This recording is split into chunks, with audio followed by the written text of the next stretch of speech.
ภัยแล้งรุนแรงทะเลสาบดอยเต่าจังหวัดเชียงใหม่เหนือสุดของเขื่อนภูมิพลน้ำแห้งขอดทะเลสาบที่กว้างใหญ่เหลือแต่ร่องน้ำเรือนแพและเรือประมงเกยตื้นอยู่บนฝั่งนะคะบางส่วนต้องอพยพไปถึงจังหวัดลำพูนหรือว่าต้องทิ้งเรือจนร้างไปทำสวนทำไร่แทน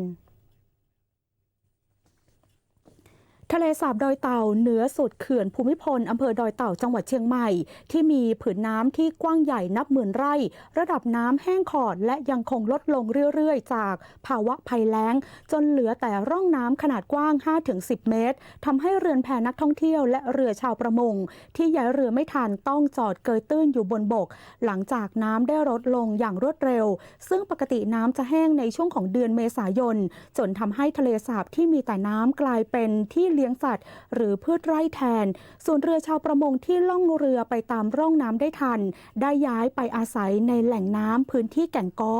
เขตอุทยานแห่งชาติแม่ปิงอำเภอลี้จังหวัดลำพูนแทนแต่ระยะทางไกลออกไปประมาณ 50-60 กิโลเมตร